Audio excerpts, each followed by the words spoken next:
जेवण उशिरा दिलं गेलं नाही किंवा बऱ्याच वेळेला फिल्मच्या सेट्सवर असं होतं की अरे सगळं काय कोलमडतं आहे त्या दिवशीचं शेड्यूल आणि काही वेळेवर चाललंच नाही. पण रमा माधवच्या सेटवर इतकं सगळं नियोजन काटेकोरपणे चाललं होतं की असं वाटलं की बायका किती छान मल्टीटास्क करू शकतात ह्याचं ती एक जिवंत उदाहरण तिच्यात मला दिसलं.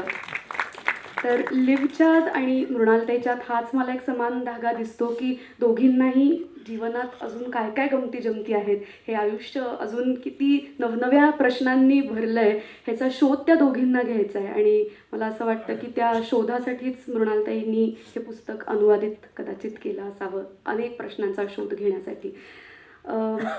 आम्ही मगाशी आत आलो तेव्हा मोहन आगाशे सर म्हणाले की कसं तुम्ही 4 बायका एवढ्या एकत्र राहता आणि प्रयोग करता, आणि असं त्यांनी म्हणलं मला आल्या आल्या. तर मला गंमत अशी वाटली की असं म्हणतात की ॲक्ट्रेसेस कॅनॉट गेट अलॉंग वेल किंवा त्यांचे एकमेकींची पटतं नाही पटत, कॅट फाईट्स होतात वगैरे, असं एक पॉप्युलर नरेटिव्ह असतं. पण किती छान गोष्ट आहे की आम्ही 4 अभिनेत्री, एका अभिनेत्रीने एका तिसऱ्याच अभिनेत्रीला काय वाटतंय हे सांगण्यासाठी हा एवढा मोठा खटाटोप घातला आहे. आणि ते जे काही आमच्यात एक स्त्रीत्वाचं नातं आहे ते आम्हाला खूप छान पद्धतीने आम्ही त्या नात्याने बांधलो गेलो आहोत आणि ते फार महत्त्वाचं आहे आत्ताच्या काळात.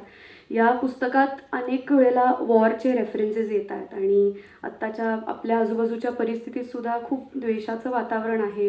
युद्धाचे जी काही आत्ता आपल्याला फोटोज बघायला मिळतात, व्हिडिओज बघायला मिळतात, ते खूप डिस्टर्बिंग असतात. आणि सारखं कोणतरी मारून टाका असं म्हणतंय, रागराग करतायत लोक एकमेकांचा. ही ही जी काही पुरुषी आत्ता आजूबाजूला द्वेषाचं वातावरण आहे, तर त्यात लिव्हसारख्या किंवा मृणालताईसारख्या आणि या पुस्तकात येणारं जी स्त्रीत्वाची भावना आहे, स्त्री असं नाही मी म्हणते, म्हणजे आपल्याकडे बऱ्याचदा स्त्री असणं आणि स्त्रीत्व असण्याच्यात गल्लत केली जाते, पण त्या स्त्रीत्वाची आत्ताच्या काळात गरज आहे. कारण काय, तीच एका शांततेचा आशेचा किरण असू शकतो असं मला वाटतं. त्यामुळे थँक्यू मृणालताई.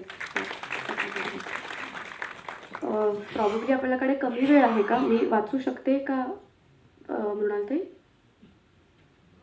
मग मी 6 पानं वाचणार होते, त्यातली 2च पानं वाचते. ओके.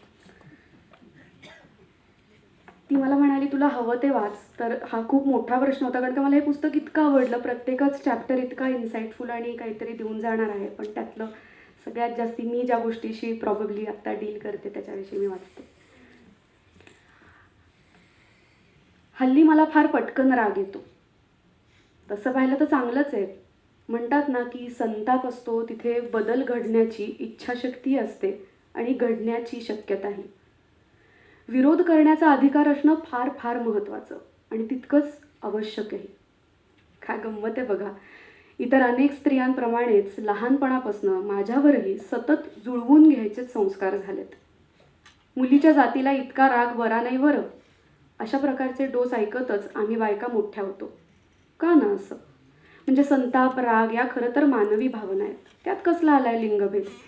पण काही भावना पुरुषांना जणून बहाल करून टाकल्यात आणि म्हणूनच राग येणारी स्त्री मग पुरुषी, अनाकर्षक आहे असं म्हटलं जातं. छोट्या छोट्या मुद्द्यांवर कुठेही गुद्दागुद्दीवर येणारे पुरुष स्वतःला हवं ते साध्य करून घेतातच. पण आम्ही ते खाली मान घालून का ऐकून घेतो? आणि अतिशय न्याय्य गोष्टींविरुद्ध आवाज उठवणाऱ्या स्त्रिया, त्यांना गंभीरपणे का घेत नाही समाज? त्यांना थोडाही बदल अपेक्षित असेल तर आधी संघटित व्हावं लागतं, चळवळ करावी लागते. बदल घडवण्यासाठी आधी अन्याय विषयांवर किमान बोलावं लागतंच. आपल्या मुद्द्यांना वाचा फोडावीच लागते. मी अनेकदा स्पष्ट बोलण्यासाठी त्रास सहन केला आहे. अनेक राजकारण्यांची पुरुषी आरेरावी, स्वार्थी वृत्ती आणि लबाडी नजरेआड कशी करायची आणि का? मी अशा गोष्टींवर व्यक्त झाले की माझ्यावर टीकेचं झोड उठतं. माझ्याकडे अगदी रणचंडी असल्यासारखं पाहिलं जातं, मला मर्दानी म्हणून संबोधलं जातं आणि यालाच घाबरतात बायका. म्हणूनच मनात येतं ते बोलत नाहीत, खऱ्याखुऱ्या भावना लपवून ठेवतात. मला तर कधी कधी असं सुद्धा वाटतं की स्वतःला राग येतो याची सुद्धा त्यांना लाज वाटते बहुधा. घाबरतात त्या स्वतःच्या संतापाला. पुरुष मात्र आपल्या भावना कधीही, कुठेही आणि कशी त्यांना वाट करून देतात. त्यांना कुठलाही विरोध सहनच होत नाही. सर्व सामाजिक बदलांची मक्तेदारी स्वतःकडे असल्याच्या थाटात ते वावरतात. खरं तर मला नेहमीच असं वाटतं की आम्हा स्त्रियांचे कित्येक प्रश्न त्यांच्या बुद्धीच्या पलीकडचे असतात आणि भावना देखील. डोमलाची स्त्री पुरुष समानता. वास्तव हे आहे की या स्पर्धात्मक जगात बायकांचं स्थान दुय्यमच आहे आणि त्यांच्या प्रश्नांची किंमत नगण्य. मला राग याचाच येतो.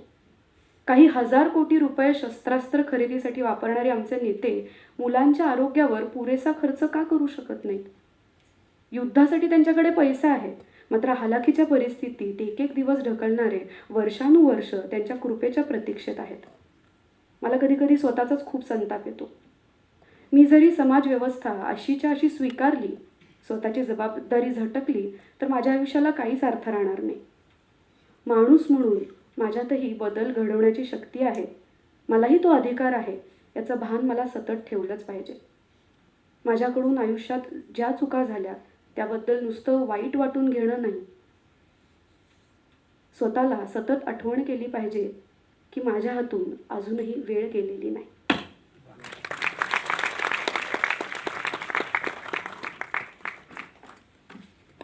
आपण सगळेजण